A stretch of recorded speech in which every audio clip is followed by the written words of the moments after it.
अहमदपूरमध्ये तरुणाचा निर्घृण खून, पूर्ववैमनस्यातून चाकू काठीने हल्ला, 6 जणांविरुद्ध गुन्हा दाखल. अहमदपूर, लातूर शहरात पूर्ववैमनस्यातून एका 26 वर्षीय तरुणाची चाकू व काठीने वार करून निर्घृण हत्या करण्यात आल्याची खळबळजनक घटना घडली आहे. या प्रकरणी अहमदपूर पोलीस ठाण्यात 6 जणांविरुद्ध भारतीय न्याय संहिता 2023 अंतर्गत गुन्हा दाखल करण्यात आला असून त्यापैकी 2 आरोपी पोलिसांच्या ताब्यात आहेत, तर उर्वरित आरोपी फरार आहेत. मयत तरुणाचे नाव शोएब इसाक बागवान, वय 26 रा, बागवान गल्ली अहमदपूर असे असून फिर्यादी उमेर खाजा मौनुद्दीन बागवान आहेत. नेमकी घटना काय? रविवारी दि.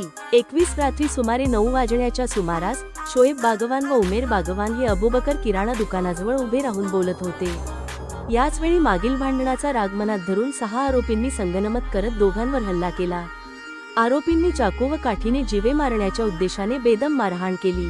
या हल्ल्यात शोएब बागवान गंभीर जखमी झाला असून त्याचा जागीच मृत्यू झाला.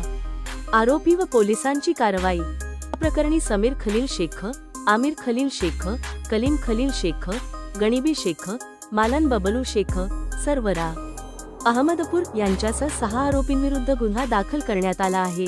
यापैकी 2 आरोपी जखमी अवस्थेत रुग्णालयात उपचार घेत आहेत, तर 4 आरोपी फरार असून त्यांच्या शोधासाठी पोलिसांची विशेष पथके रवाना करण्यात आली आहेत. यातील 2 आरोपींना पोलिसांनी ताब्यात घेतले आहे, अशी माहिती सहाय्यक पोलीस निरीक्षक संतोष केदासे यांनी दिली. कोणत्या कलमांखाली गुन्हा? अहमदपूर पोलीस ठाण्यात गुन्हा रजिस्टर नंबर 830/2025 अन्वये BNS 2023 मधील कलम 103, 118, 2, 189, 2, 191, 2, 191, 3, 190, 351, 2, 3, 352 अंतर्गत गुन्हा दाखल करण्यात आला आहे. वरिष्ठ अधिकाऱ्यांची भेट. घटनेचे गांभीर्य लक्षात घेऊन लातूर पोलीस अधीक्षक अमोल तांबे व पोलीस उपअधीक्षक मंगेश चव्हाण यांनी अहमदपूर पोलीस ठाण्याला भेट देत तपासाची माहिती घेतली व घटनास्थळी पाहणी केली. तपास सुरू. उपविभागीय पोलीस अधिकारी अरविंद रायबोले यांच्या मार्गदर्शनाखाली पोलीस निरीक्षक विनोद मेत्रेवार, सहाय्यक पोलीस निरीक्षक संतोष केदासे यांच्यासह पोलिसांच्या पथकाने पंचनामा केला असून शहरात कायदा व सुव्यवस्था राखण्यासाठी चोख बंदोबस्त तैनात करण्यात आला आहे. या प्रकरणाचा पुढील तपास सहाय्यक पोलीस निरीक्षक संतोष केदासे करत आहेत.